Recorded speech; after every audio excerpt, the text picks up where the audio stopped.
Great. Who did what now? Nothing. You know, doesn't matter. Catching up. Exactly. Good evening, everybody. It's Friday again. We're back here. Hopefully you're all staying hydrated and as cool as reasonably possible. You know, there's nothing more fun than suffering a heat wave and then pretending in D&D to go to a really hot place. It seems very appropriately timed, very, very immersive. But speaking of that hot place, why doesn't somebody tell me what's going on?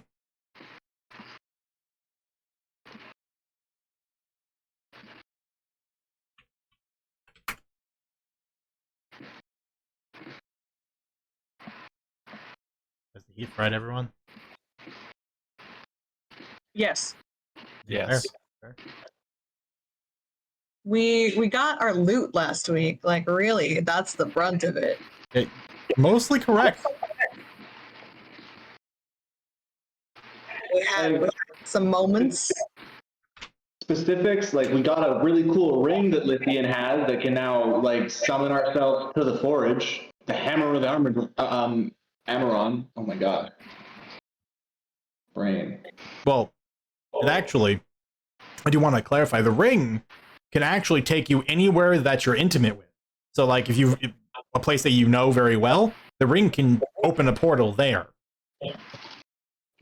You guys basically have the I can go wherever I please card now.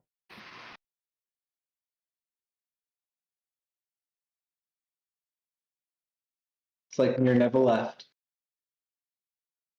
Yep. All she was a magical gateway. She didn't hear me say that. I bet you she did. Ears of God.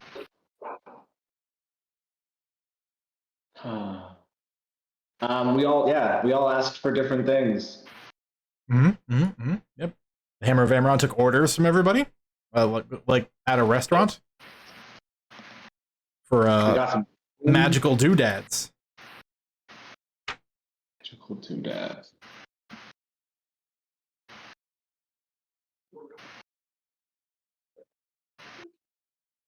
It's like one of those. I'm pretty sure I took a note for that somewhere. I better have.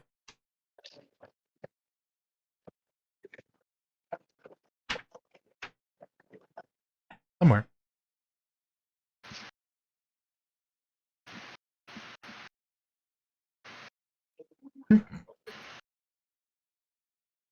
Yeah. Anything else? Any particular importance?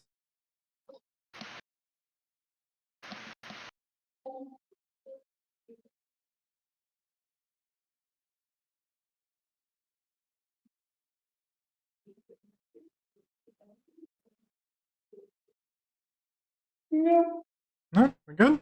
All right. In which case, we settle back, tucked away into the Forge of the Allmaker, now officially taken over by the Hammer of Amaron. And it was in the final moments that Nazor, one of the members of the Hammer, entered into the treasury having discovered a journal kept by someone called Kuldoras, the Rune Carver, which upon a little bit of a reading reveals it to be the one that was inhabiting the forge for the last several thousand years. The dragon that was its previous protector and is now lost somewhere in Scath. Who picked up the book? Martel grabbed the book. The dragon book? Journal. Dragon journal book? Yeah, something along those lines. Yeah, that's Martel has that. To simplify things a little, we're gonna casually return here, because several of you were still in the treasury with Now and Gamir kind of parsing through goods when Nazor would have made his entrance, dropped it off, and then promptly left. But book in hand, you can take a casual glance across the forge all the way to the south, where these double doors have been left partly ajar, revealing on the other side a tall bookshelf made of pristine white wood, filled with books, and on top is a wine rack filled with about a dozen or so bottles of wine. Despite everything, it looks like the dragon actually kept to a small amount of mortal living. Perhaps a sign of his age.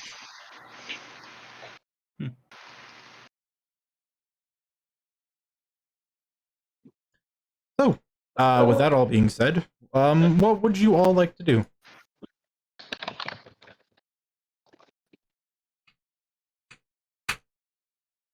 It is before noon yet. It's about 10 a.m. So you still have a lot of the day in front of you.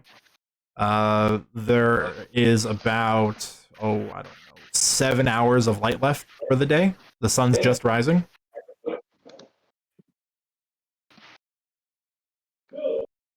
So what is the plan?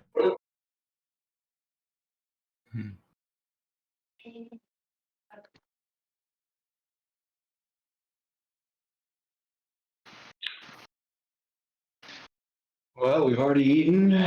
We've done a little bit of exploring here.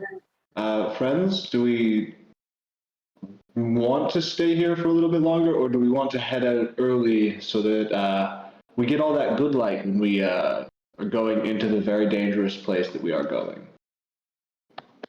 Did we get any kind of estimate of time? Not that she's anxious for it, but For what? well, if we were to leave now, how long would it take to To get to the city? Well, your guide is no longer here. But you were told in the initial sort of explanation that on the final day traveling there, it would probably be close to about... No, let's just make an intelligence check. I'll take two intelligence checks. A history check, if you have a proficiency for it, from anybody in the group to sort of discern the earlier parts of the conversation with Snow and the trailblazing necessary. I have a proficiency in history. Oh shit. Who knew? Yes, the people who are proficient do this. Ooh, 25. That's really good. Ooh.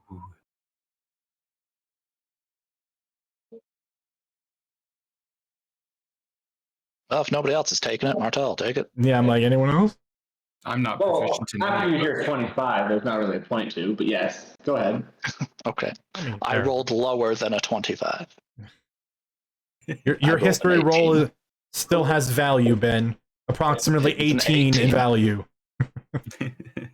But that being said, an 18 is also sufficient enough for both of you to readily recall the route that Snow is taking you on.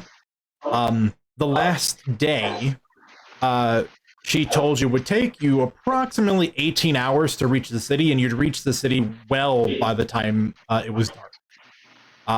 Based off of how long you've traveled in the last day, and where you've ended up roughly, based off of the map that you have with you, you think you probably have maybe another 4 or 5 hours of hiking at a moderate speed to reach the outskirts of the city.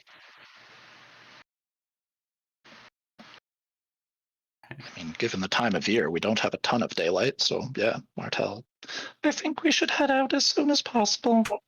Okay, agreed. There's one thing that I would like to do before we head out, which is pulls out one of the foldable tents, is go through these, remove the people in them, bury them, and then dole them out to each of us, just in case, because they are very good shelter and would be very useful, especially in these situations.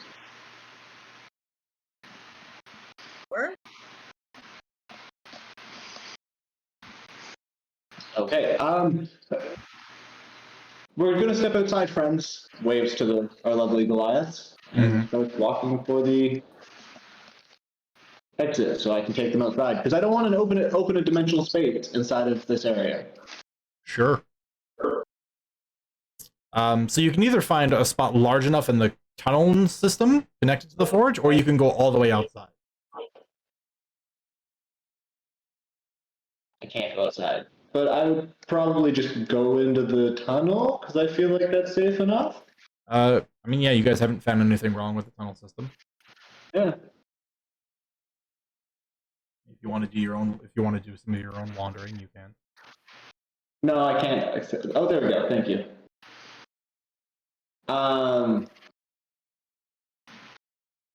Yeah, would they be able to set up in this little corner right here? They would not. They are much larger than that.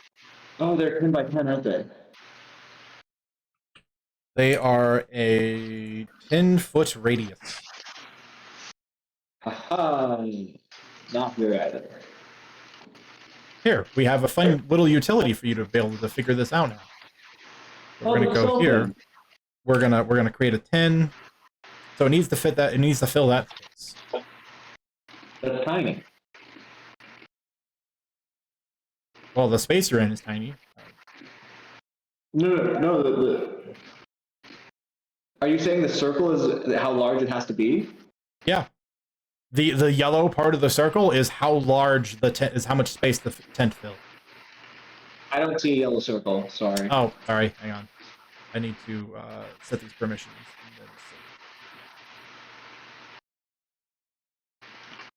Token aura radius 10 feet. Circle tint. I already said it. Can you see I mine? I can. I was just learning for myself so Okay. that I know how to do it. Yep, that's how it works. But I'm going to delete that one and real quick. Not to ruin your fun, I'm going to remove the radius and then resave.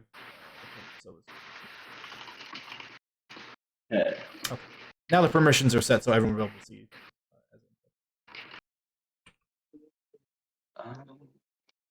So it can't fit there either. Oh, hey. Needless to say, it's a pretty big space.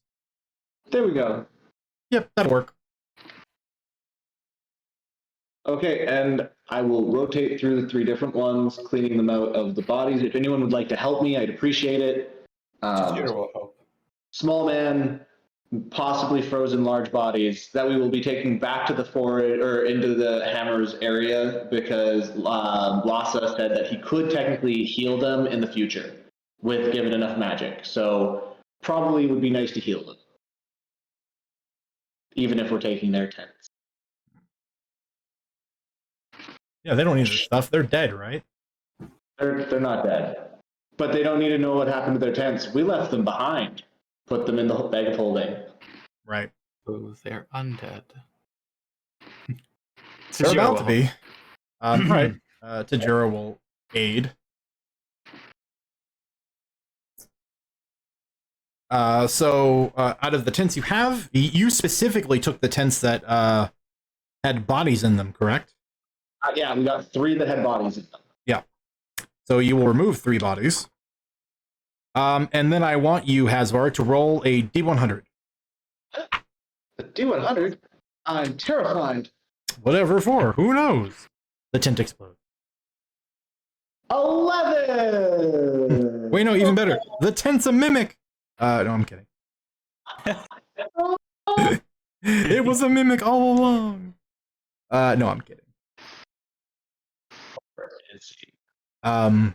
Going through the tent hazard, out of all of the tents, I mean, they have their own various pieces of equipment and odds and ends for the researchers that were present amongst them and the mages. However, you do find a small vial filled with a red fluid.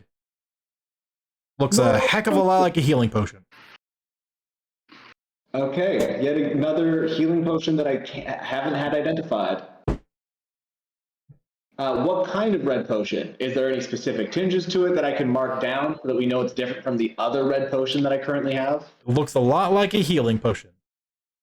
So you can try to figure it out with an Arcana check, but even then, the best and most tried method for identifying potions is to just kind of dip your pinky in it and taste it. Just swill it, drink it. No, I'll dip a pinky and taste it. It's a healing potion. A very powerful one at that. So like a level 3? You got a canker sore on the inside of your cheek, it's gone. Level 4? Slightly higher. Level 6? Slightly lower. Level 5. Okay, cool. Slips that into his little pouch. Helps to carry the last of the 3 guys back over, and then shuffles up the 4 tents. Or 5 tents, I think I had. Did you collect all of them yourself? Because I know you guys split them roughly down the middle with now based off of just like collecting to get out of there. Yes, there was 10. Yeah, so in which case you would have 5 available to you. I would shuffle up 5 of them and be like, all right, everyone glump up near this crystal and lead everyone back here to hand out tents. Past tense? And then I would randomly give out tents.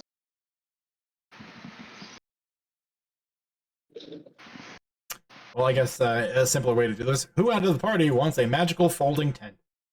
Tishiro grabs one. Lithian wants to be warm. They are temperature controlled. They are extra dimensional pockets that contain that can contain and will keep furniture inside of them. Ooh. Yeah. So that has been passed out randomly between us. Don't know who got what ones because that's how I think is fair. And there we go.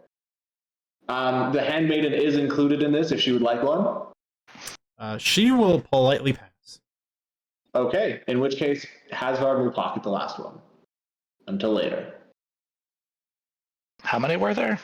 5 5. that you had. 5? Oh, Yeah. Now has another 5. nicely. Do they keep you cool? They keep you temperate. So in hot environments, they will be cool. In cold environments, they will be warm. They were enchanted to be comfortable. That being said, you don't exactly know how they function, but there are ways to adjust them manually. If you spend some time studying the rods that these things spring out of, you can start to learn how to adjust certain settings. Cool. Yeah. Other than that, friends, I'm prepared to go. Anyone else has anything to do?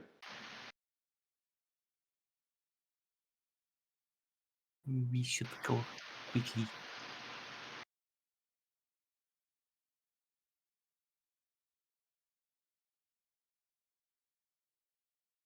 Yeah, I guess we'll leave this nice, comfortable place. We can stop back in on the way home. Oh, we will. Yes, if we want any of the stuff we commissioned, we will have to. Aha, agreed. Kind of casually walking by. You see now, with her heavy crossbow shouldered, throwing her cloak over, helmet going on, just sort of like casually walking by, preparing. Yeah, it'll probably take us at least 7 days. So, I mean, you've got at least that much time to go whatever you're going to do up north.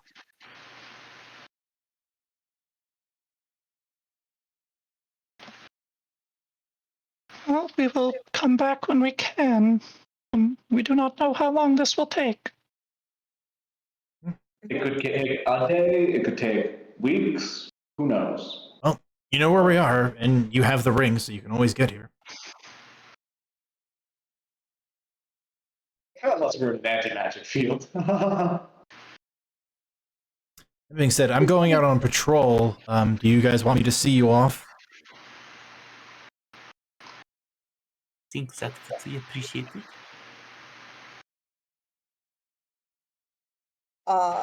Lithian wants to go say goodbye to Ymir first before leaving. All right. Just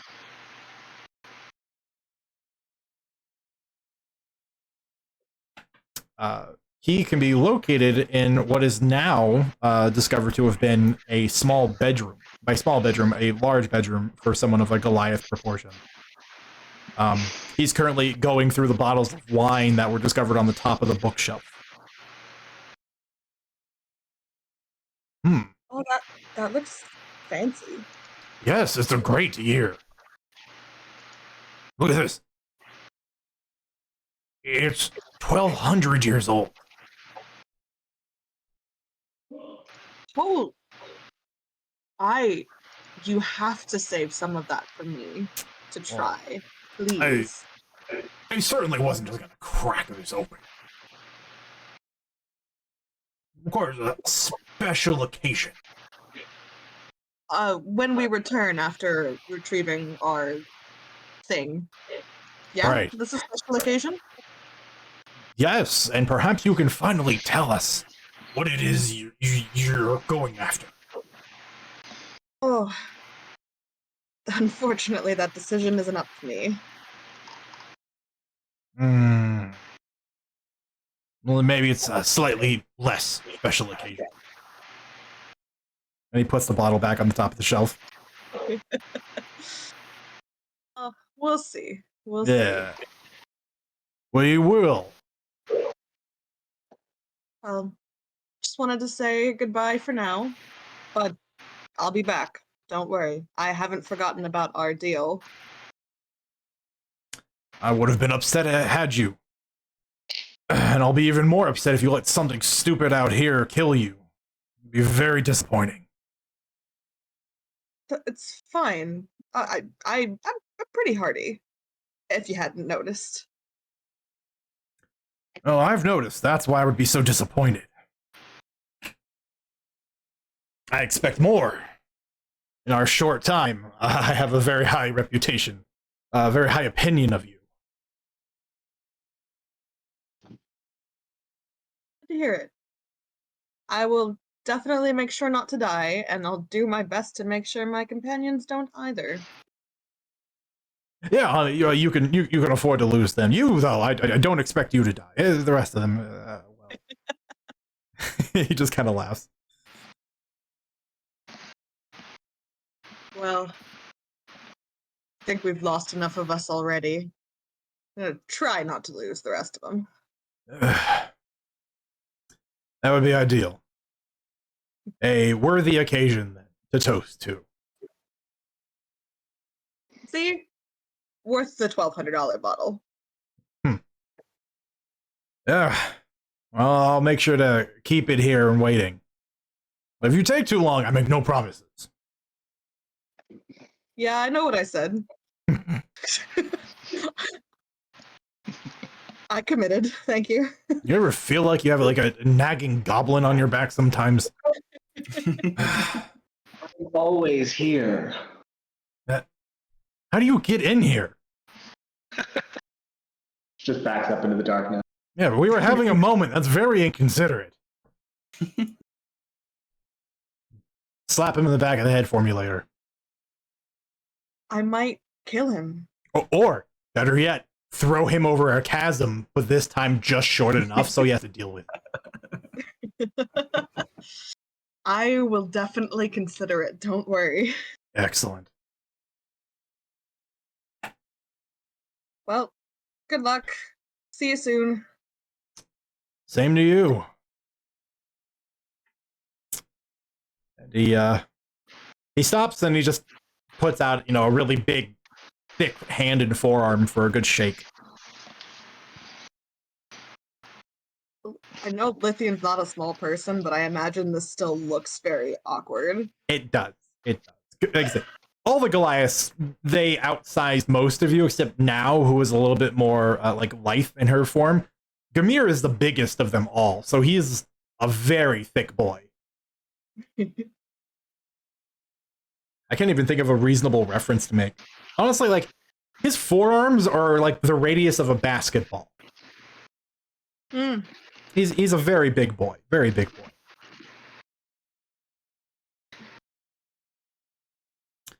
But with the handshake finished and a parting smile given, does anyone else have any goodbyes you'd like to make?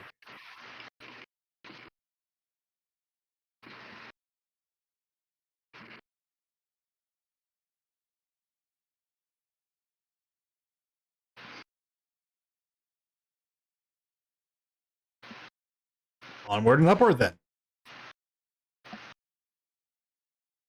Big waves.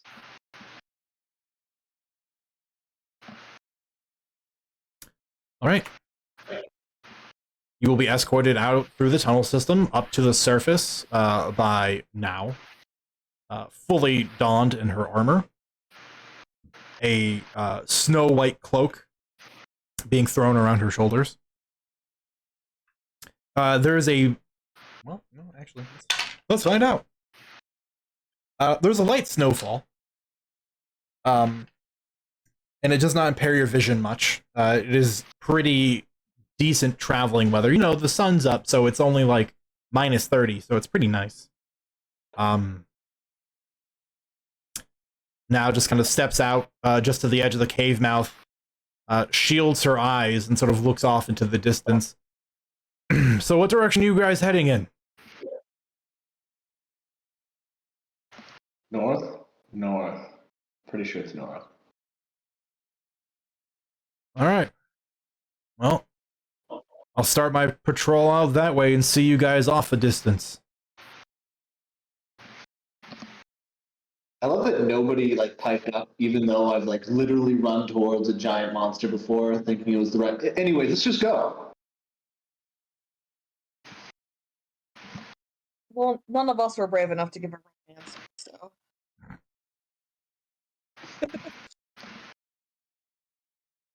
Yes. Yes. All right. With now at the lead, the group of you head out into the snow. A bright, unassuming morning, in comparison to the chaotic and cataclysmic combat that occurred just south of the cave entrance here. The snow having hidden all of the damage that was left behind. Now walks with the lot of you for about an hour. And after that time, you've passed through a lot of the obsidian shard and the mountainous edges that have been carved up from whatever cataclysm occurred here long ago during the Great War. And you reach a high ridge that then suddenly drops out in front of you about 150, 200 feet in a steady slope. And off in the distance, probably about 10 miles off, give or take, you see, snuggled into the side of a mountain, these spires of amber, glistening with what little sunlight is managing to penetrate the clouds. Wrapped around the base, you can see these enormous walls made out of black metal that seem to do the exact opposite and rebuff sun. They are flat and matte and seem to repel the light around it. And before you, after what seemed like a very perilous journey, is the city you've come to find, Vark Kalzar, the city of Blazing Amber. And in this early morning light, you see it is. You completely understand why it got its name that it did.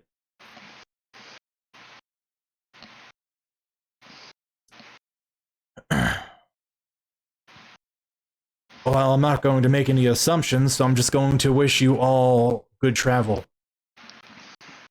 Hopefully we'll see you again soon. Thank you. And you as well. Bye. And, you know, say all the best to your family until we get back. Of course. Be well. And she turns and crunches off into the snow in a somewhat southwesternly direction.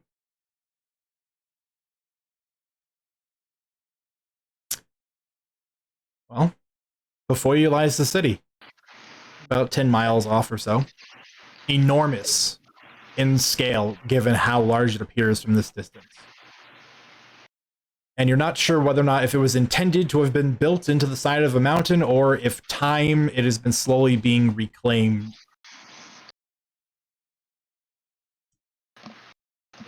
Are we just marching straight on? Is it that simple? Yeah. I think so. Okay. Then I would like the four of you to roll D20s for me. Just flat. Flat old D20. I believe Tim has gone to the bathroom. Yeah. But... A 19! I don't know if that's a good thing, but it's a 19. Oh no. It's okay. I'll balance you out with my natural one. I will tip the scales closer to low by saying I got a 4. All right, let's see if Tim can come in and balance this back out. So what do we want? You want low. You know. Okay. Why did this happen? Roll a d20, Tim. Yeah, Tajiro, roll D20. Okay. Flat. Do you really want to know? It's a bad nat is it? one. It's a nat one. Perfect. Oh my god, another one. Wait, That's there's good. another nat. Who else got a nat one? Me. Oh no. It's good. Don't worry. You Fine. I've got a 4. These are for encounters. Low is good. High is bad. Which is why Kyle rolled a 19. His dice really know just how to be bad in every situation. I hate it. I love this. Oh, Why are you constantly punished? What I have don't you know. done? It's did building you up do? for a huge, dramatic narrative moment in the future. That's all this is. Yep, I hope so. It is. Trust me. Your suffering will be rewarded. You can believe him because he is the DM. Yes, you can. And you should. All right. 3 hours pass by as you descend the large slope, carefully making your way down over this wide open expanse of snow towards the city off in the distance. As you get closer, you see the snow has started to melt away, revealing underneath just the raw, dense stone that the snow has covered up. And when you've reached these areas, you begin to realize the temperature, which was freezing, begins to get warmer. The air is very humid. And it is when you begin first walking along this stretch of stone, this barren stone, you see the first signs of a steam geyser as it whistles and then erupts about 15 feet away from you. But that isn't the most alarming thing that you see. Lithian, with your keen sense of hearing, you notice the sounds of what sound like dozens of armored footsteps off in the distance. And when it catches your attention, you turn to regard, you see just this line of glowing orange and yellow, just energy, moving its way in your general direction like a tidal wave. As quietly as I possibly can. We need to move, and we need to hide.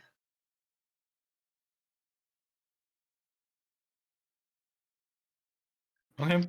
Tissue's With looking for Martel will move and hide. Yep. I'll guide it in a With direction. Lithian's warning, it is very easy to now draw your attention to this line of entities that are slowly making their way in your direction.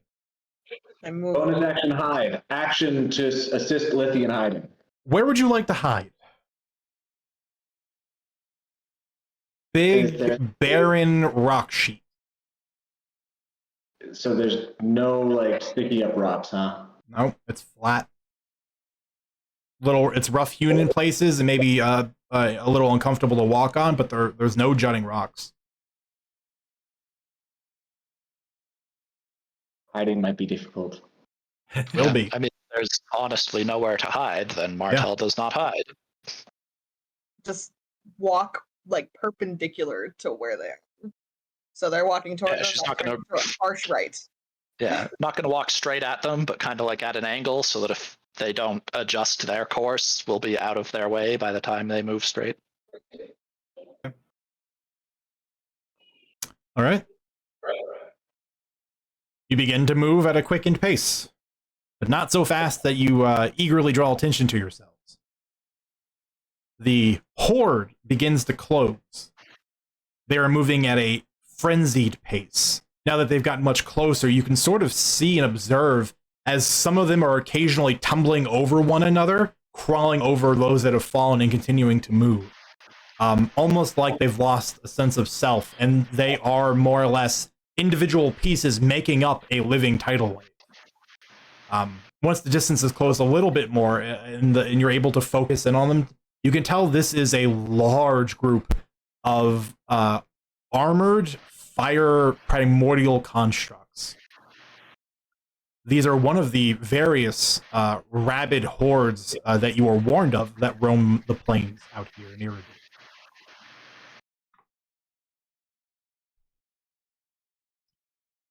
You continue to move. They continue to gain. They aren't moving in such a way that they're funneling in your direction. But at the pace you are going, you will not escape the net that is their line before you get clear.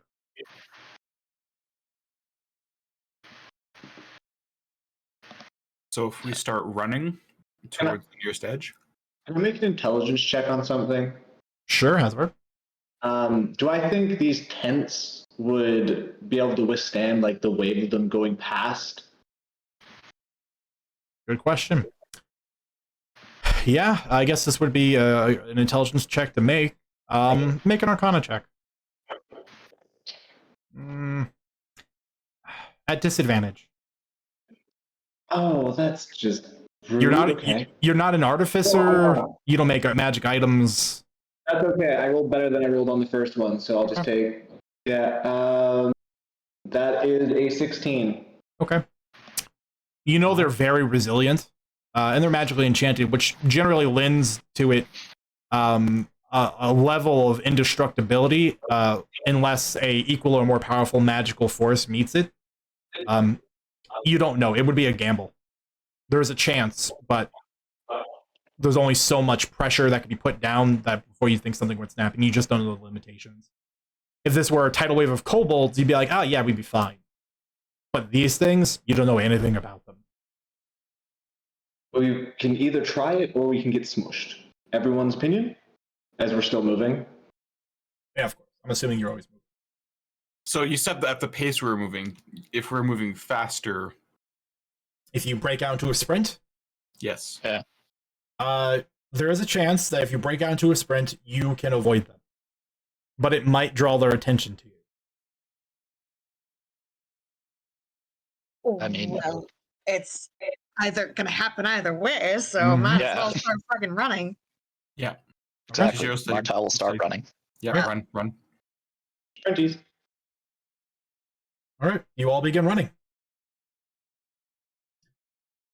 And the most important thing,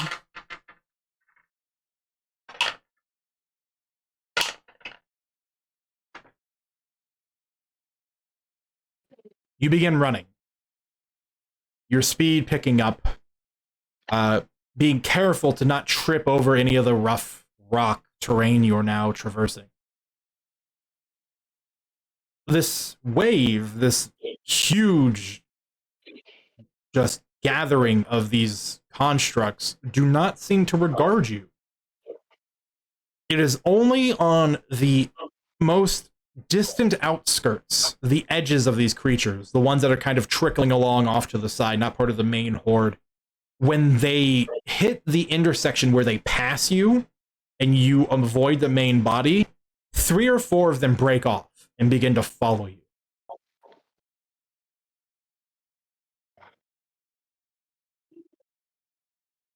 Well, that's better than all of them. Agree.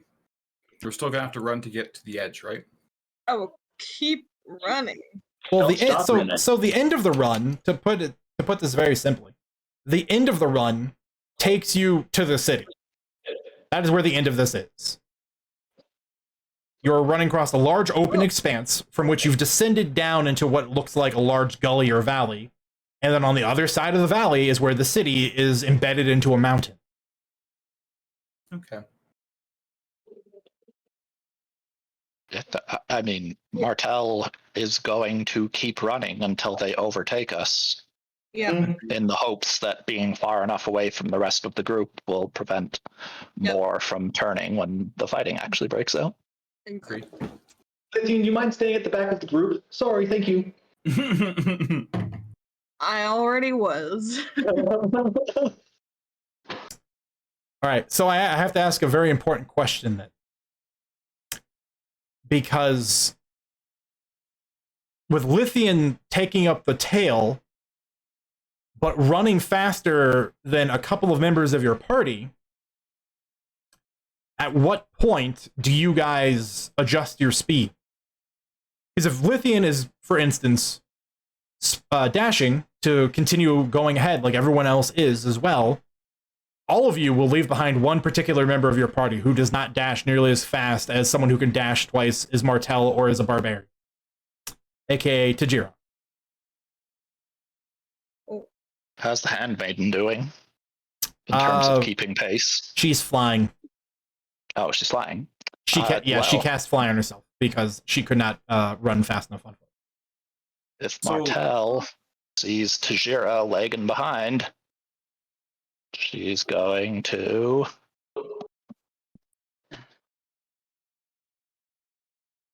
Dance, dance, dance, dance, dance, dance, dance. grab Tajira's hand, drag her friends along. I remember this one.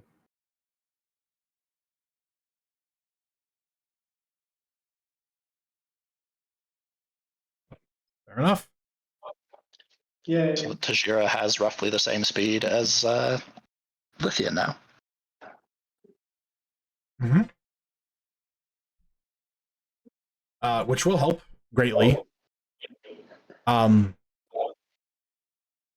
that you will now, the elementals were beginning to close some distance with the rearmost parts of the group, and now with everyone leveling out a bit, you will now maintain a speed that is on pace with them, on par with them. The only struggle here is that not everyone in the group could maintain this speed for the entire duration to get to the city. No. To shorten this, the city, like, you traveled for about 3 hours. The city is perhaps 2 or so miles away at this particular junction. So actually, maybe all of you could, actually, because a lot of you are very con heavy. The elementals will not close distance with you as long as Martel is, as the spell puts, dragging Tajira along.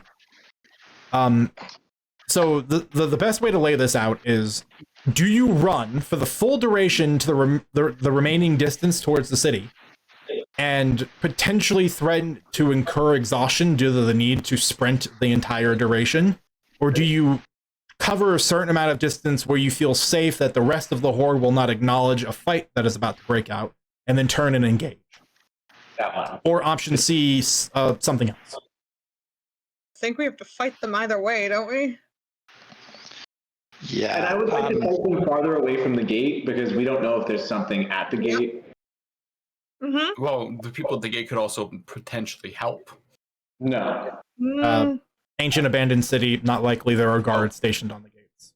And My bad. even if there were guards stationed on the gates, this was a primordial city, so they probably help them kill you before then killing each other.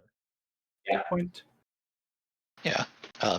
Martel, who is not breathing heavy and can talk normally through all of this, is just going to say, we do not know what we will face when we reach the city. I think it would be best if we stopped short and faced the elementals when we are a safe enough distance from the bigger group. Agreed. Yep. Very well. Whenever Lithian turns around, that's when we engage? Or do we let Tajira throw something backwards first? Backwards? Yes, like a spell. Not sure what you mean by backwards, but They're behind Because us. you're running in one direction and the enemies are behind you, so therefore, if you were still running and shot a spell, it would be backwards. okay. She'll do an erupting earth. No, whatever that may be. Like, When it's time. When it's time. yes. Oh, hey, look at the music time. Yeah. It's time. Before anyone rolls anything, their initiative order. Would you say that it's clobber in time? No, I wouldn't. Wow, It might be, it is. but I won't say it. All right. Alright, I loved the confidence of that. It is. Am I Everyone, wrong? roll initiative, please. Ooh. Oh, I got an at 20. So average today. I'm fine with average. Don't roll bad. Ben, don't say that. My dice can hear you. Yeah. Well, hopefully, because unlike you, dice like me. Martel dice do like Martel. Well, 22 for me.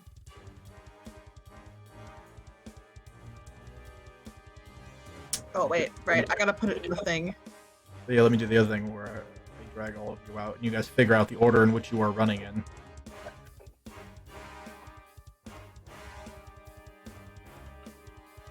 I forget how threatening this music is. Pretty intense. Way to hide behind me. All right. Well, they did put you at the rear of the group, Lithian.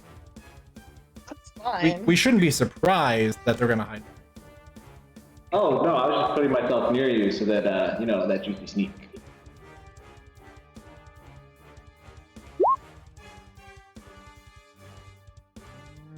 And we have been Lithian.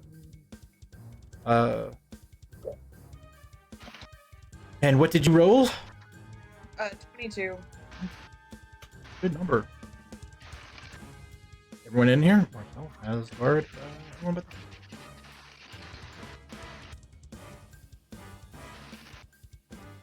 Roll. Oh, wow.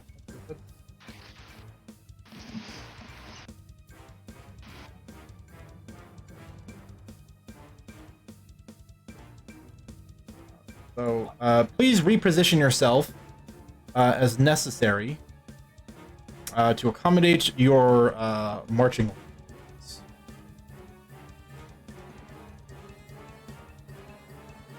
At the top? No, with your token. Have I not moved you on the map yet? I No. feel- No. You know, so we're gonna go here.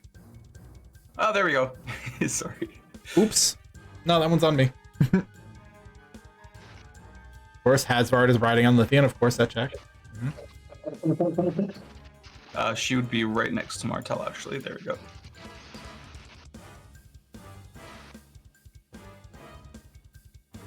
Okay, and is this... I'm gonna guess this isn't measured distance, as I mean, how far back is that? 95 feet? The ruler's accurate, so whatever the ruler says is what it is. Sweet. I wouldn't go out of my way to bother throwing up a very poorly made map, aka I drew a gray square, and not use the map dimensions that we do.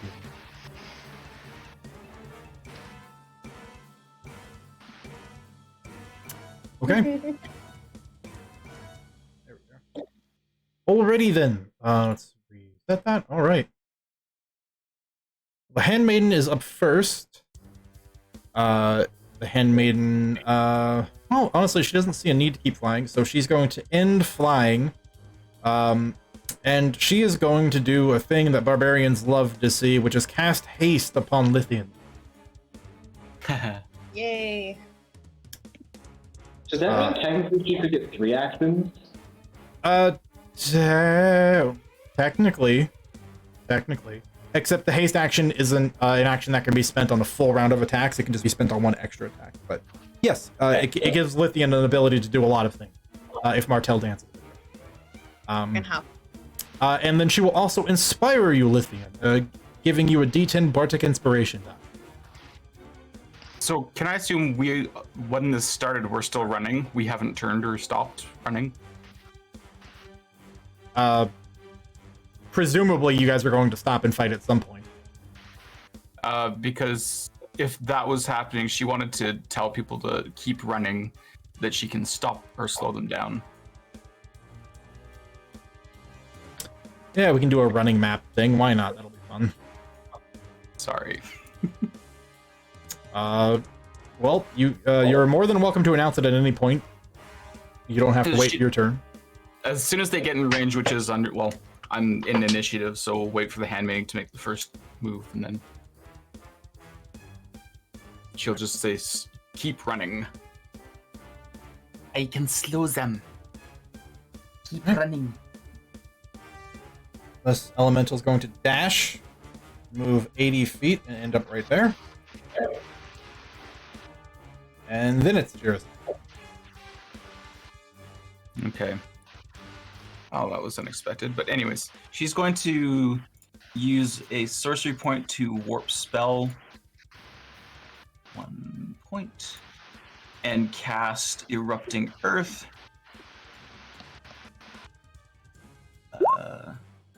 Which is going to be made into a 20-foot radius spell. Let me try and draw this shape. Yeah, I was just about to say that while Tim's calculating stuff. I can't see a few of the turns, including my own. Oh, weird. So I don't know what's going on there, CJ. It might have been because you guys rolled initiative on a different screen, and I brought you over. Okay. Because I can see all of you fine. Tim, Yes. I did a thing that makes this obsolete. The spell token? Yeah. You grab a spell token, you input the radius, which is 20 feet. That's what a 20-foot circle radius is. Thank you. Practically useless. But that's not where she would put it. No, I just moved it. Put it wherever you want. You can move move it freely. I can't move it. Oh. I can't click. I can't select it. It can be edited and controlled by literally every player. Can any of you move it? Nope. Nope. Just, Tim, go into your journal section and use your own spell token and do the same thing. Yeah, that's weird. Then you should be able to move it freely.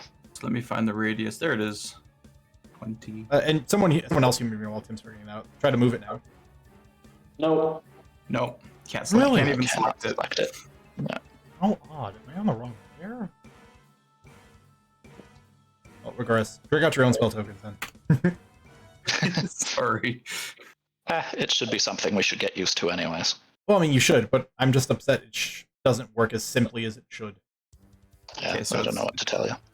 Gonna be right there.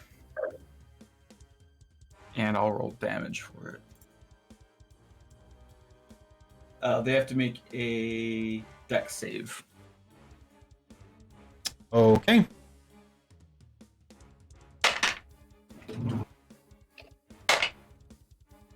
Let me see. They both fail.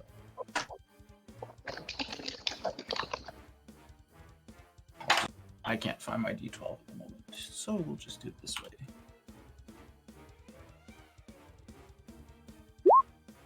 Ha! There you go, 12 damage for 2 of them. Okay. And that's now difficult terrain. In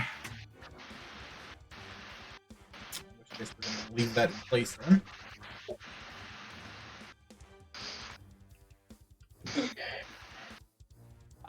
And then I guess I have 30 feet of movement, but I see that she's been 1, 2, 3.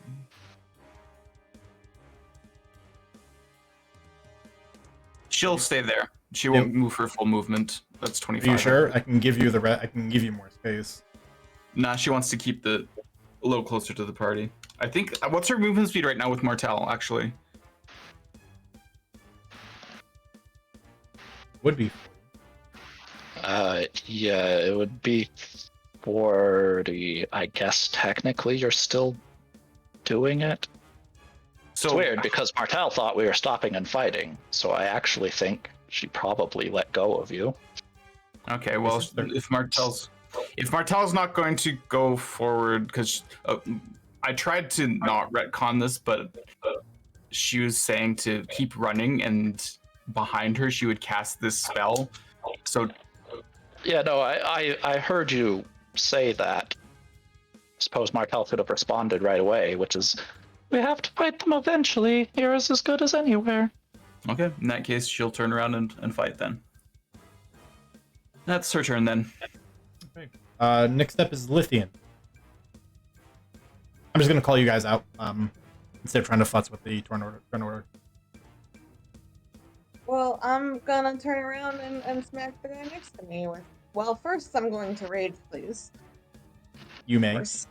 If I may. You may. Yeah, I will use my dear trusty old axe to it's polite anger, it's because she's a lady, okay? Mm-hmm. No, Hasgard's proud. Don't worry. Ooh, 21 to hit? Yep. Alright. God, what do I roll for this weapon? I don't remember. I've been using only the bow. The battle axe. Yeah, no, I have it written. You're fine. It's fine. It was a joke. 15 points of damage on the first. Okay. Attack. Ooh, 18 to hit. That just hits. Oh god. 11 points of damage. Okay. And then my haste attack. 13 to hit. 13 to hit does not hit. Alright. Yeah. And I'm gonna stay put. You're hasted. I am aware that I'm hasted. Mm-hmm. She made 3 attacks. Mm-hmm. Yeah. That's all I have left is movement, but I don't want to disengage, so Yep. So that's where we're gonna end. I'm good. I think we missed one of the attacks. I'm. Lithian Wow. It's because I missed one of the attacks. did. Yeah, like physically missed. The dice roll, the number of value was too low. But that being said, the Lithian, you wheel and turn into this one that was rushing up to meet the group. And a twirl of the beloved battle axe comes out, and the green glass edge cuts into this construct. And you find that it is unusually devastating in its effect against it. That this construct's armor, that looks very dense and difficult to harm, it cuts through and shatters into bits and pieces, and all it does is expose this fiery elemental beneath it.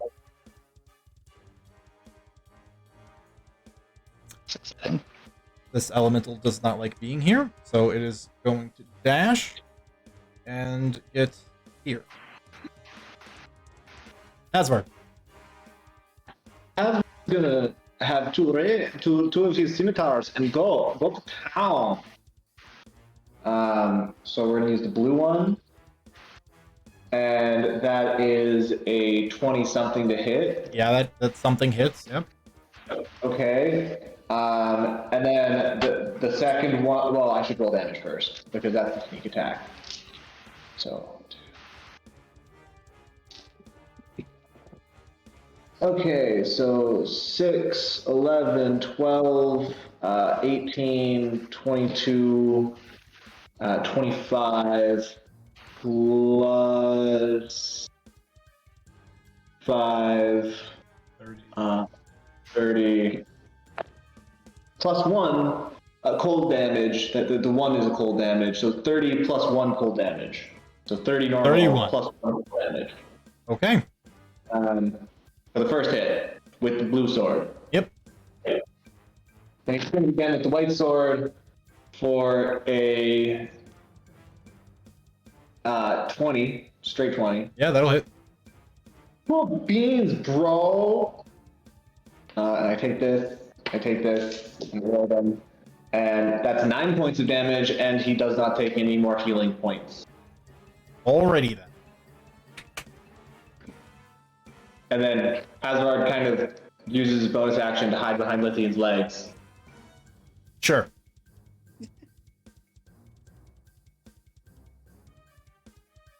Which is a 29 stealth, you know. Yep.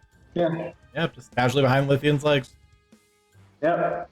Big scary barbarian guys. Don't pay attention to small goblin. Martel. I guess Martel, for safety, even though she doesn't really want to, put out her mist.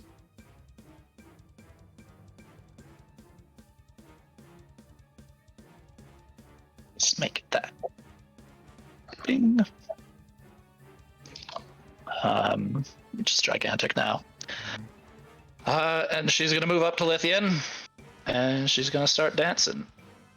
That good old dance that we all know and love. I just need to find it again. I think it's the disco dynamism. Yeah. A little bit of disco. Disco dancing with Lithian. So now I have 5 attacks? Yes, that is how math works. These poor elementals don't know what's about to happen. Oh. But they're about to find A lot out. of attacks. Holy smokes. This one is going to dash and get there. This one is going to dash all the way through this and hit himself and only get there. The handmaiden's gonna kind of politely back up just a little bit.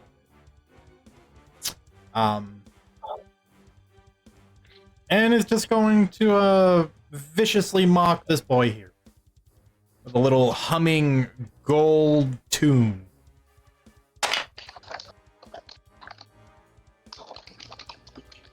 That it surprisingly succeeds on.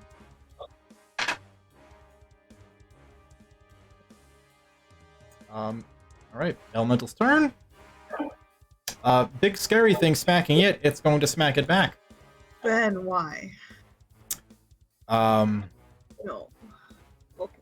Sorry. You're going to watch as it reaches onto an inside of the armor around its hips, and it pulls forth these jagged, dark, black metal scimitars in both hands that are just sheathed in flame.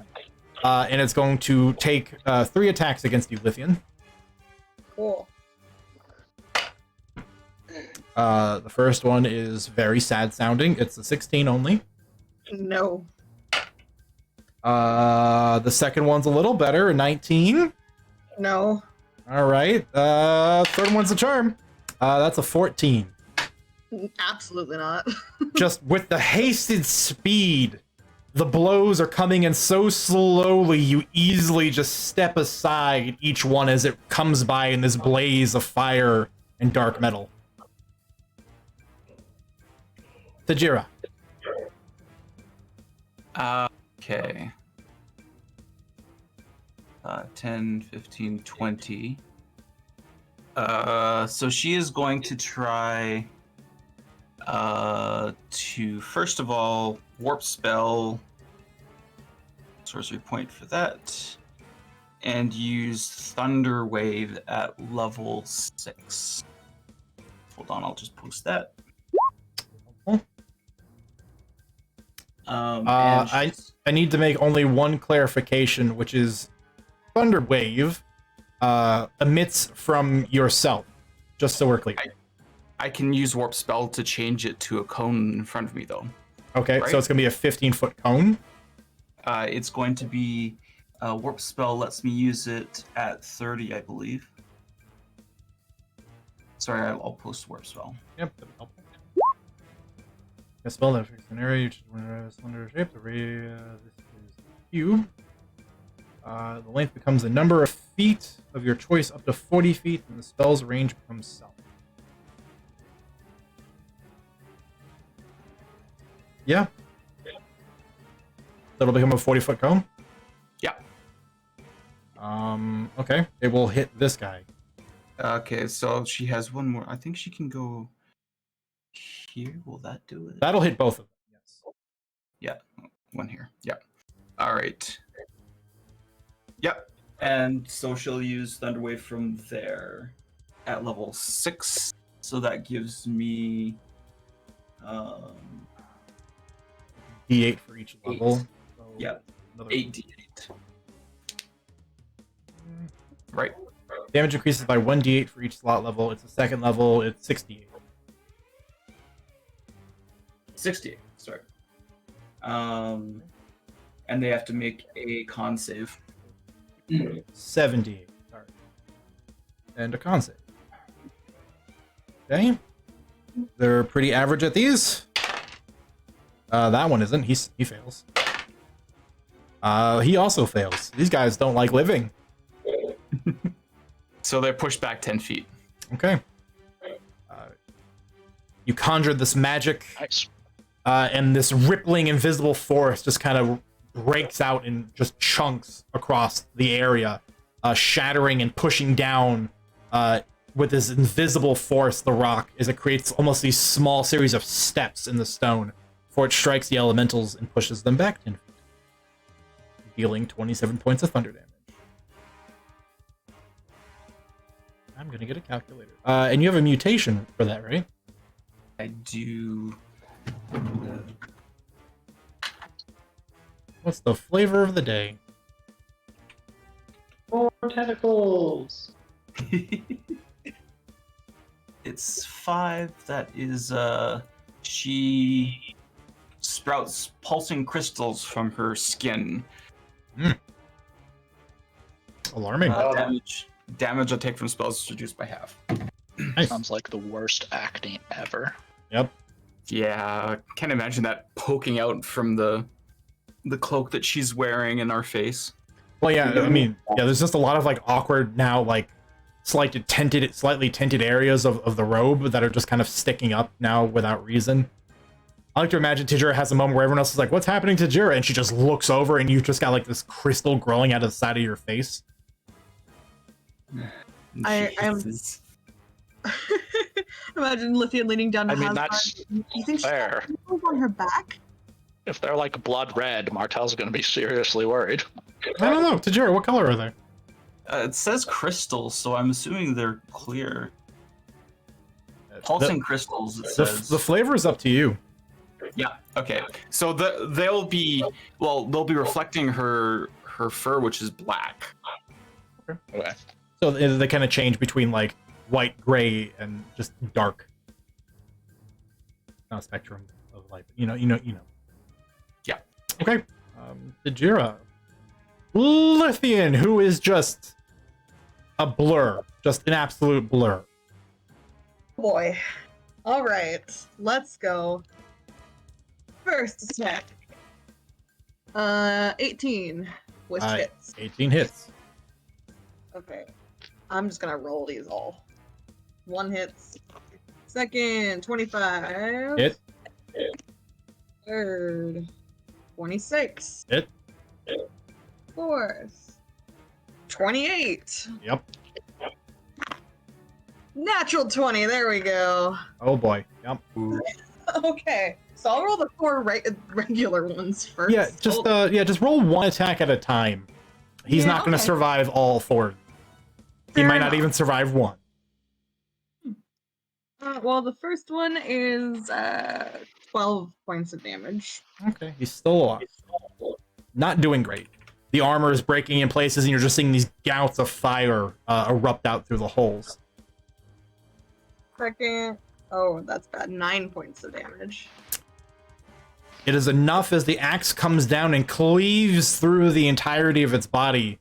The fire kind of splits for a moment before it grows white hot and explodes. I need Hasvard, Lithian, and Martel to make dexterity saves, please.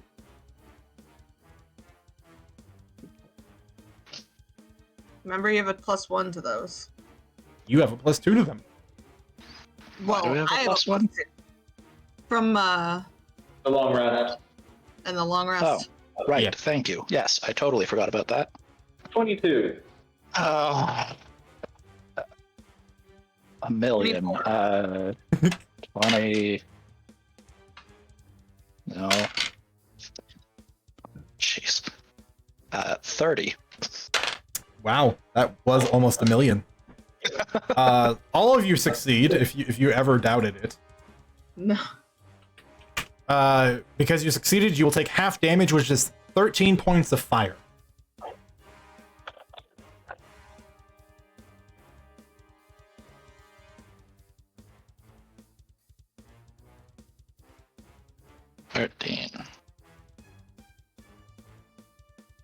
Lithian, you may now move and finish enacting the other 3 attacks on whoever you wish. I think 80 feet will get me there, won't it? Given that you have 80 feet normally, yes. Yeah, okay, alright. Hello, friend. Martel goes with you.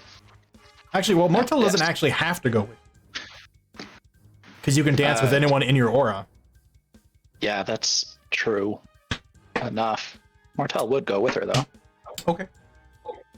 Would you like me Although, to wait. reroll? Hold on. Actually, don't wait for me. You guys go ahead. I'm just going to check stuff. I'm not in the turn order anymore. I'm not sure where I went. You did. Yeah, there's a You few did of a us 6th. who can't see. You did a 6th level Thunder Wave. Your turn Oh no, did come and go. I remember that. I remember that. I'm not in the turn order anymore. I know. Like I said, A lot there's of you few are. things we just can't see. I'm that calling happen. people's turns out as they come up. Yeah. Okay, It's the thing about rolling initiatives on a separate page and then switching pages. It doesn't always carry you over to the turn order on that page, even though you're in. Do you want me to roll the last 3 attacks? Nope. We're gonna use the same rolls. They all hit. Just roll your damage. First is 13 points of damage. Okay. Second is 9 points of damage. And then the third is, how many dice do I get to roll? 3? I think, yeah, I have 2 You have critical. I forgot last week. I know you're either right on the cusp of that last brutal critical die, or you haven't, and I don't remember. I have 2. Just find out.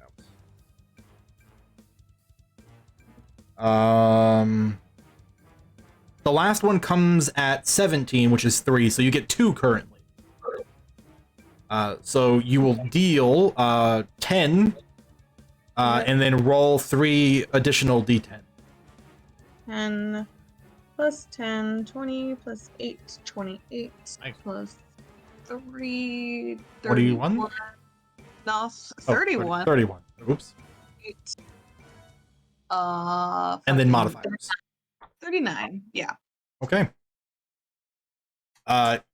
The barrage of attacks are so incredibly effective. The last one, which is, you see just this gash in its chest armor, you just take that as an opportunity, and the last blow cleaves straight through it, and it, like the last one, explodes. I need Martel and Lithian to make dexterity saves again. I think we can both do it. 32? Oh, wow. I rolled a natural 20, so... I mean, respect. Sorry, 31. La-di-da. Oh wow, Martel actually rolled pretty bad. That's only a 14. Oh, wow, that is actually really bad. That's a failure. Yeah, Color me surprised. me too. Okay, I rolled very, very poorly on the damage. 12. Okay. Martel, you'll take 13 points of fire damage. Lithian, you'll take 6.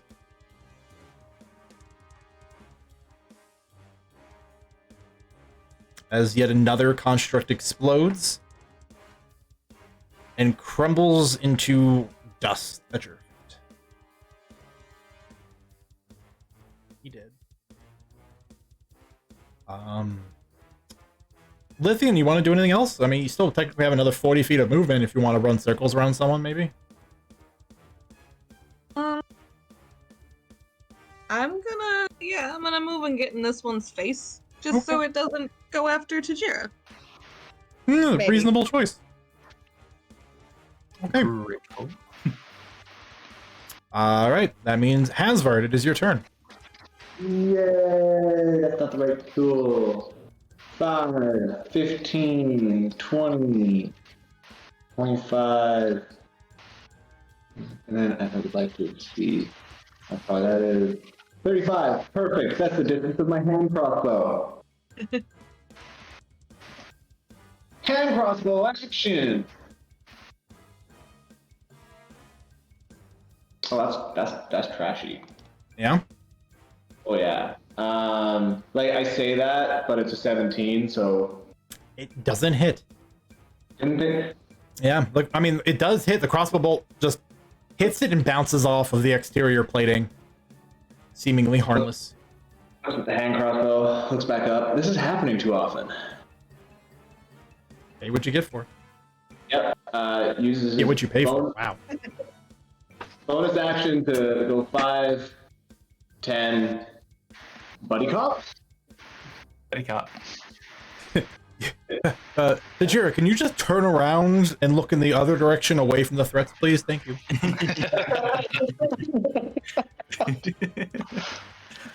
Because that's exactly what's happening.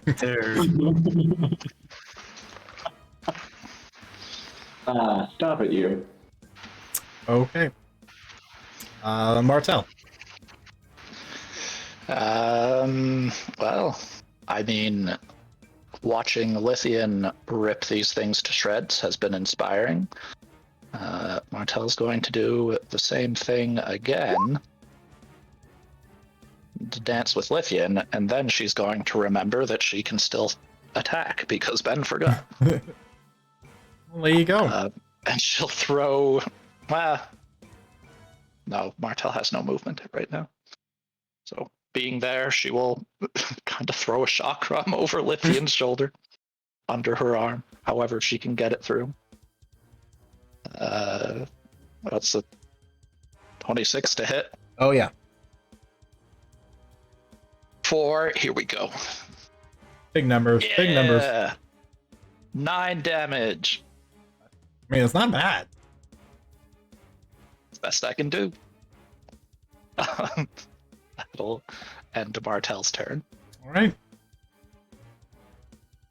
This elemental is going to do what his buddy did unsuccessfully, which is, again, draw forth these jagged dark metal scimitars from within itself, ignited, and will attempt to attack Lithian 3 times.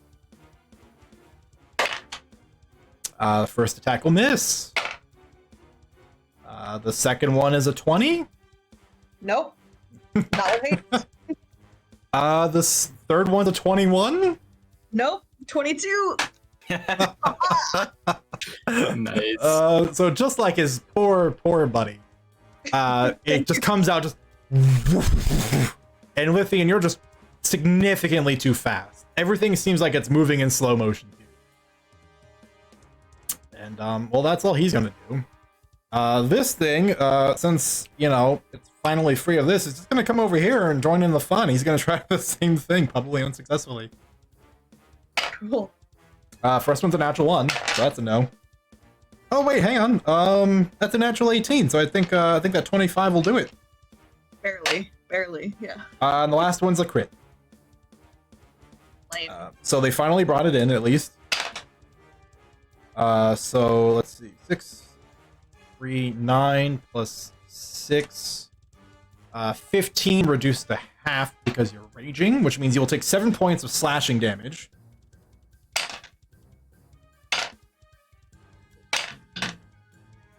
And then 24 points of fire. I'm gonna use one of the charges of my brooch to make that 12. Okay. But that's about all they're doing. So, Handmaid's turn. She's now just kind of folded her hands back into her robe, and is chilling. Tajira. All right. So She is going to use a point for Careful Spell and cast Black Tentacles. It's a square of 20, and can your spell tokens do squares? They can do squares. Okay, let me. You just have to change it from circle to square. Ah, there it is. Okay, got it. And that's 20 radius still, so that would be 10 radius for this one. Okay, and we're gonna move that over here. She can no. Let me think. I have to read the spell again. Sorry. Okay, so I can select 2 people with Careful Spell. Yeah. I'm pretty sure you can select more people than that, but you only need to select people. Yes. Oh, yes. Anyways, yeah. So I'll use Careful Spell to exclude Martel and Lithium, of course. Okay. It does only mean they automatically succeed. Yes. And she'll stay buddy copped with Hasver, just looking this direction instead. Mm-hmm. Which, in this particular instance, means the spell will do nothing. So that's good. Okay, so the spell is cast. Enters the affected area for the first time on a turn, or starts its turn there. Okay, so when we roll back up to them, they have to make some saves. Okay. Mr. Jira. Oh, she keeps her mutation for some reason. It rolled the same one. So Okay. Lithian. Oh boy, Who's here we just go. high on life right now. Yeah, she is. All right, first attack on the. I like that they grouped up for her. It's nice. Yeah. First 21 to hit. Yep, hit. Ooh, there's my nat 20 this round. All right. I mean, you only have 5 attacks. You've got a pretty good odd of hitting one. 27, I think hits. Yeah, that hits. Another 27. Yep. All right. That's 4 hits. And another nat 20. All right. So. All right, 5 hits. Who do you want to start with? Let's start with the friend in front of me. Okay. So 3 regular attacks. The first one is 12 points of damage. All right. Second one is 14 points of damage. Okay. And the third is 16 points of damage. All right. This one collapses under the just fury of your attacks. You know the dance by now. I need dex saves from 2 of you. 26. Success. Wow, you're really good. 22.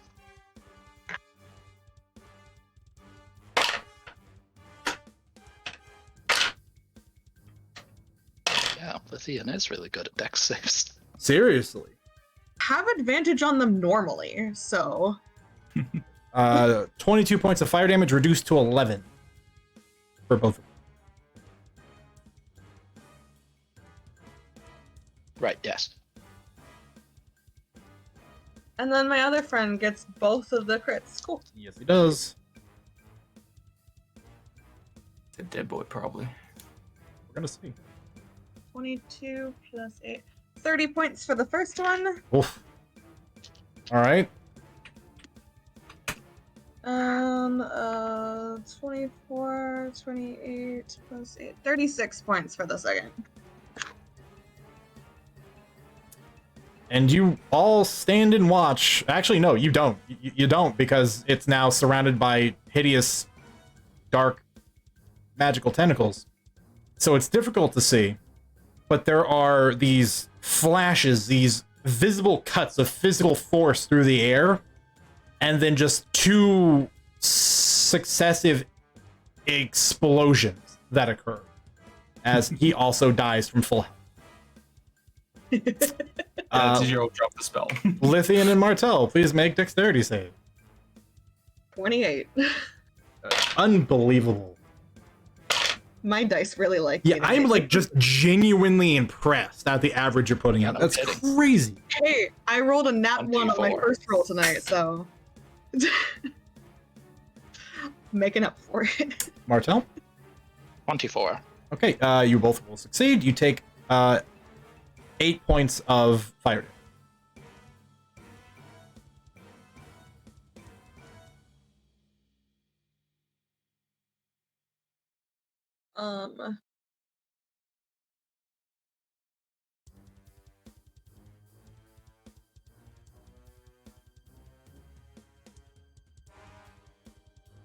After they've all like died and we've all kind of grouped back up again, Lithian will look at the handmaiden and go, "Whatever the hell that you just did, thank you.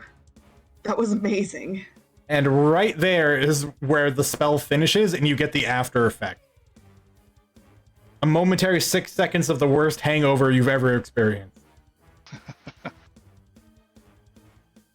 Oh. Worth it. Worth it. Good to know. When I see opportunities for it in the future, I will make sure to continue to do the same. I mean, it's been pretty clear that this axe, this half weapon that I have does extra damage to these creatures, so could use all the help hitting them more. I think we're still running here, right? We're still within the radius. CJ? So the horde is nearby. I mean, it's a couple 100 feet away by this point. Make a perception check. Whoever would like to gaze off in the distance as to their maneuvers. Well, I got an 8.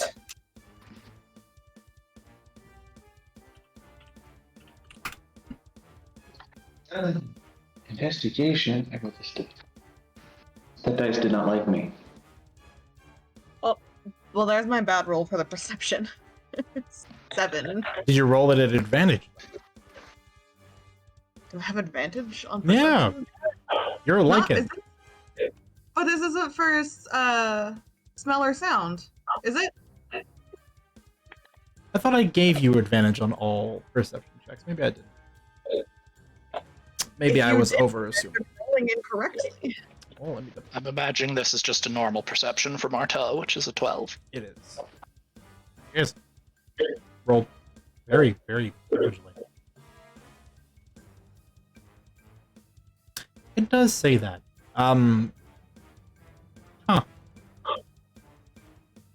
You know what? We're gonna change it right here and now. You just have advantage on all perception checks. Wait. I like Because you are not a casual lichen. You are a master lichen. You are better than average casuals. I'll take it. Cool. Smarter So than the can you roll average with lichen. Oh look, that's still a 14. All right. Well, so I mean, those of you that rolled above a 10, aka you don't have some soot in your eye, you can kind of tell the horde moving across this wide open expanse.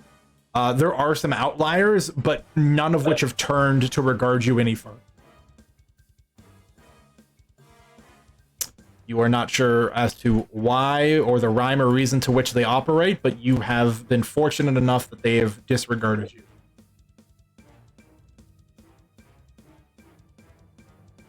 Hasward. You sort through the remains, and you find only pieces of white hot. I guess it's not really white hot.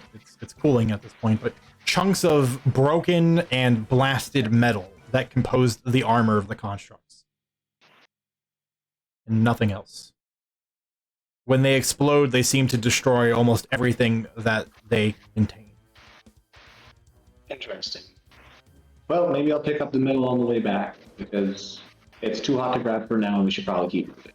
I mean, it's also like pieces, like tiny little pieces, like maybe like 2-inch pieces.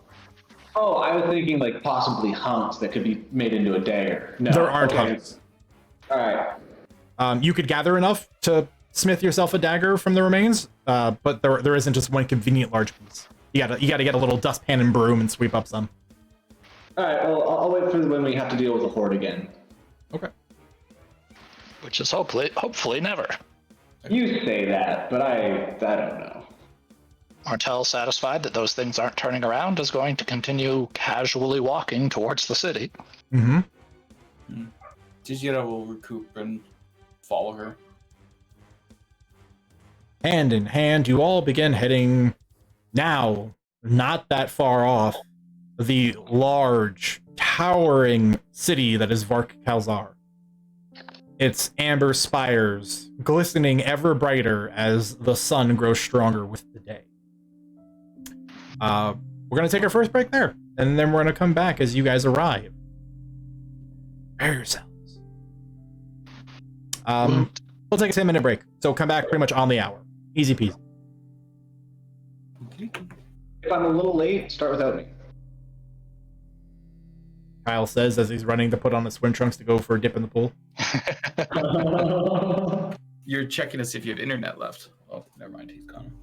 Yeah, me and Sarah might be heading home. Oh, right. Well, fingers crossed. We'll see you then. Okay. You're back.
It has been a long time. Yeah, I think last time the Cup was in Canada was 1993. So That sounds right. Yeah, I just don't I want think the it was Lightning Montreal, in to fact. if any team will choke, it's the Lightning, so Fingers crossed. yeah. Sorry if there are Tampa fans in the chat.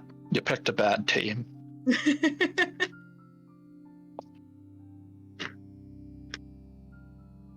I don't really have anything personally against Tampa, but if the Columbus Blue Jackets can sweep you in the playoffs, then you suck. You still have the same core team, so. The only thing I have against Tampa Bay is when they stole, yes, stole the Cup from the Flames. Mm, It was a sad day in hockey. yeah, fair. Well, a sad day for anybody who doesn't like league interference in hockey.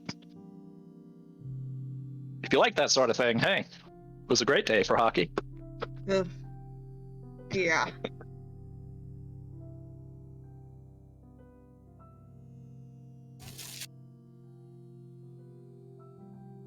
Ooh.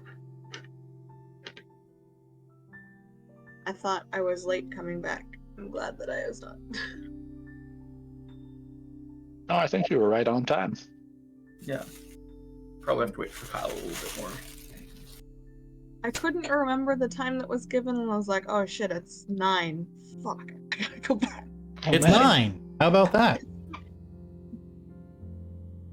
What do I you have mean? to say, You're right on time. This is weirdly the first time I've ever noticed that you're wearing a Ash Ketchum hat, CJ. Now I am. Okay, I switched like, it. I was wearing my traditional N7 toque, but it's really just too warm to try to keep that up. So I switched to my netted Ash Ketchum hat. This is what I wear when I take like Daisy on walks and we go outside and stuff, especially during the warmer months. Yeah, I've had this hat for like over a decade, so it's been very faithful to me. Oh wow, it's in good shape. For Yeah, a 10-year-old hat. It looks way worse up close. Oh. Like the camera's probably very flattering, but like if you could really see like around the edges and this is really faded. That's really faded, and like this is all. It's not as white as it used to be, and the netting's coming undone in places. It's got its wear and tear. But again, you're right. For a 10-year-old hat, it's holding together famously. And I'm only sad that I'll probably never be able to replace it because Ash has gone through so many hat permutations, I'm probably never going to be able to find a commercially available one again. Yeah, that's fair. I mean, you could just get a custom hat. Yeah. I have to want it badly enough. That's true. I just want to see you do the swivel it to the back. I was gonna say, the next encounter, you better be wearing that thing backwards. Yeah, you guys have missed the debut of that. I did that a while ago for the first time. For Moonrise. And yes, it was as glorious as you think it would be. I need to watch my Moonrise backlog on youtube.com/dire consequences. Wow. And thanks. Although low key, and no offense to them, but really, Orphaned Honor is the premium tier content that my viewers deserve. They're finishing their first story arc under 20 sessions. Wow. I mean, way to slam us all. Well, I mean, yeah. Thanks for that, CJ. Well, I'm just saying, like, they were on point, and they didn't skip everything, and they built meaningful relationships along the way. Like, they did a really good job. And they're coming up to, like, the climax of the first arc right now, where they learn who the real big bad villain is, and so they can start doing things building up to go fight him. Gonna be real good. They leveled up. They caught up to Moonrise in levels in like 2/3 of the time. Again, they're on session 18. They're level 6 on their way to level 7, and Moonrise is level 6 on their way to level 7, and they're on session 32. Yeah, they're doing work.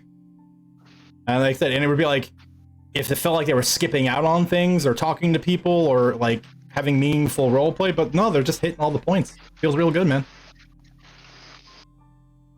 Anyway, we're well past time. Although all I'm doing is pitching my own stuff, which I don't mind. We're here to play for you guys. So, allow me to move away from this slightly way too chill music. Hey, you know, we're just gonna good old.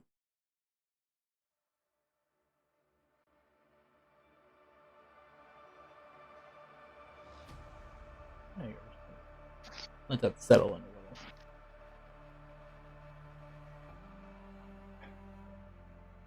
The rest of the trip to the outskirts of Varkalzar is quiet.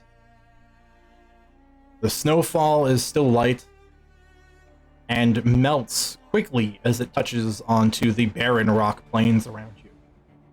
The humidity has jumped, and you've reached the point where it is not required to wear the heavy winter clothing you were on the trek here.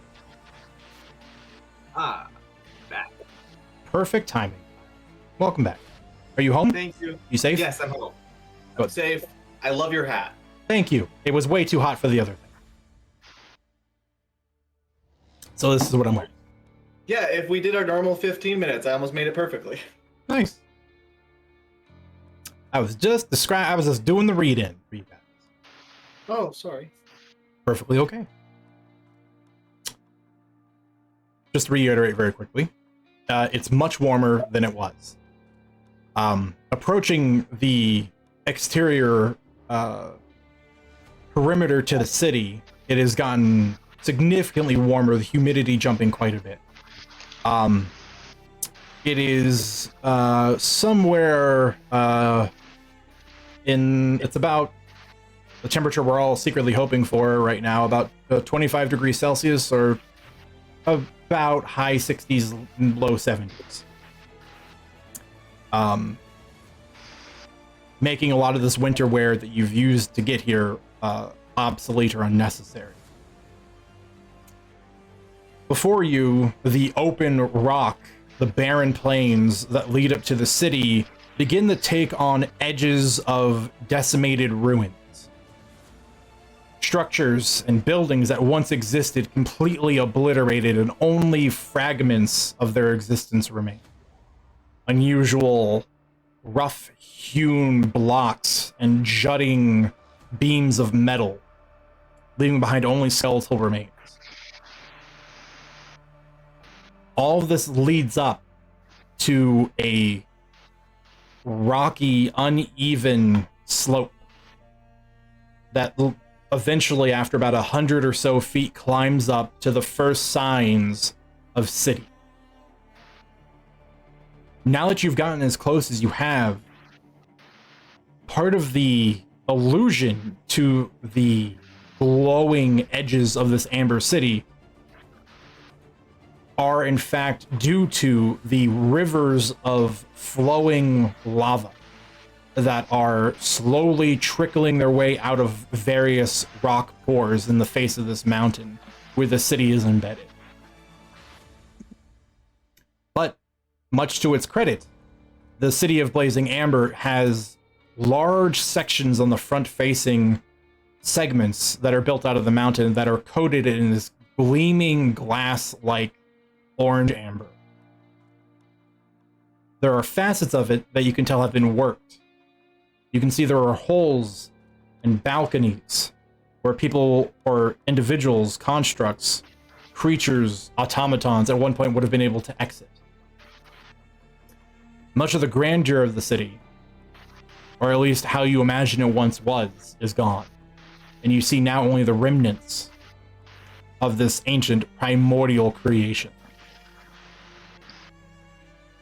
That being said, it goes all the way up to the top of this mountain, where you can see there is a singular amber spire at the very top, thousands of feet up. And by 1,000, I mean about 1,600 feet is about its apex. There is no obvious entrance into this place, with the exception of the obvious balconies that are attached to the front-facing parts of the city. But they are easily the first one about 800 feet up. So with the city in front of you, what do you want to do about trying to get inside?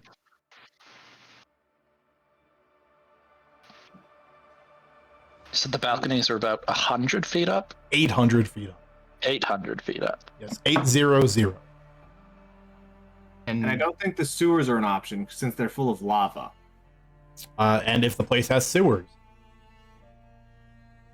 Yeah, that's fair. Honestly, we could just kind of approach where the door should be and look for a possible keypad. Keypad? Keypad? It's what I'm calling it comparatively to the elevator pad that we saw earlier at the other tower. A screen with number. We also saw a similar one in basically the prison where we released people due to the entrances of certain buttons upon a console, I think is a good word for it. Elder shrugs. I don't think that going in the front door is a good idea. Yes, but again, I don't think going in through the lava is a good idea. Do we think we can get in through the roof? Like, there, looks up really far. I missed something in the description. Is there lava flowing around this thing? Out of various openings in the mountain's face itself. There are about 7 to 8 streams of lava. All right. Yeah, I missed that part of the description. I was like, where's this lava coming from? Now we know. Now we know. On the other hand, we can start walking around it and see what we see, but I can give someone the ability to see hidden doors. oh, I'd like to say I have that ability too, just not magical. Yes, if you feel like you want to try yourself, you can. But No, I mine would have a take more spell. time. Unless we don't want to waste a spell slot. Yes, that would make sense. So, if you would like me to try first, I'd be more than happy to. But I'm not going to take your shtick, Chijira. Please, try. That sounded like a challenge. Yeah, dude. Go on, Hasbard. Find us a way in. Oh boy. Rubs his hand together and starts walking forward. Does it? To make sure I reinforce exactly how large this is, a single ability check to try to find something is going to take you about an hour. It's going to take me about an hour to get anywhere. So if you want to stop me now. Keeps walking forward. No? Okay. What time of day is it now? Sorry. It's 3 p.m. You have about 2.5 hours of light left. Okay. If he does not find anything in an hour, I will try. On the other hand, we can still walk around the city.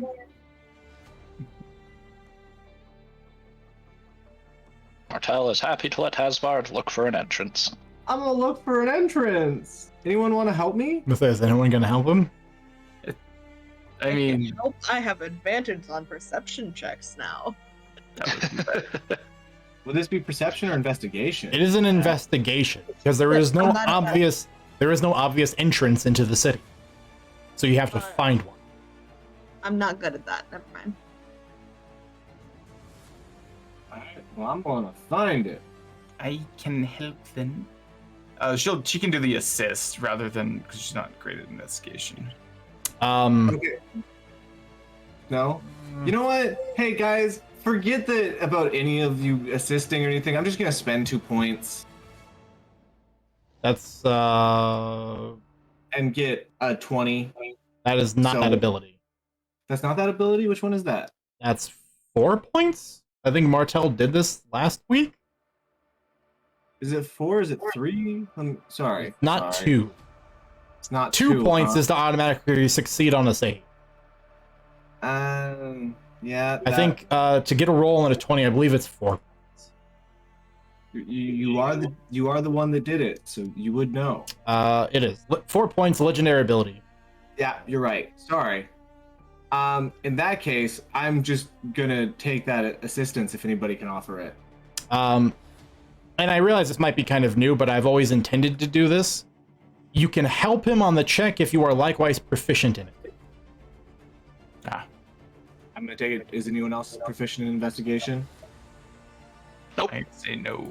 Okay, I'm gonna use a point of my inspiration just to re-roll because I rolled a 1 and you can't really roll worse than that. No. Roll a 20! Yay! Well, there you Let's- go. 33! I'm sorry, was that 33?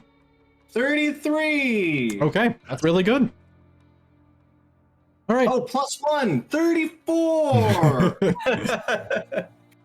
Doesn't change anything. It was still a great roll. All right, Hezvar, you spend the better part of an hour surveying a large swath of land in front of the base of this large, towering city in front of you.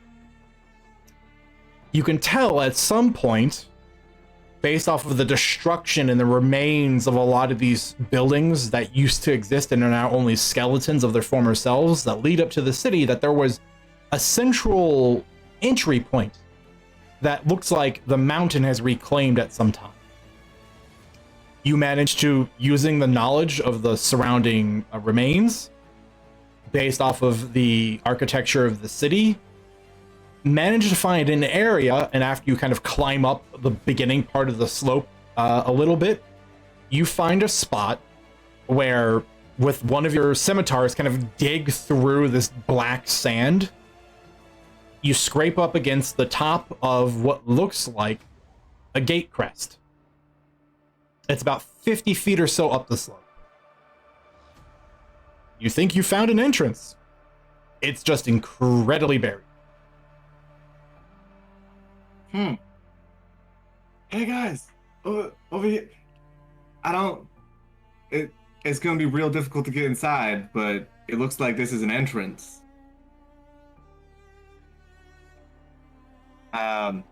The gate crest is not like a key kind of entrance thing, right? Nope. That's the top of the door, is the Yep. gate crest? Yep. Yeah, that's The what I keystone, if you will. Yeah, The top of an So- arch. we have about a lot of room to dig.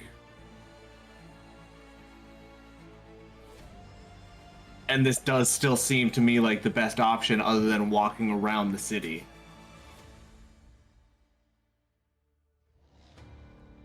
Then again, we could walk around the city tonight and then just come back tomorrow. But, I'd rather be inside the city than with the waves of undulating elementals. Yeah. Agreed. So should we start digging? Would it be, I want to estimate how long this is going to take. Intelligence check. I have no idea. That was a 4. Yes. You have no idea. Other than a long time. Mine's a 19. I'm gonna be the second person to roll that intelligence check. Gonna take you a long time. There's a It's lot gonna of take us- yeah. It's like there's just a lot of stone and rock here, and doing this by hand, it's probably gonna take you a couple of days. Hey You don't. guys, I mean, you don't have like mining equipment. I have a really strange question, but if we baited one or two of those things this way and then held them and put them in here and then blew them up, do we think that would work? I think that sounds like fun. Do not think it would work.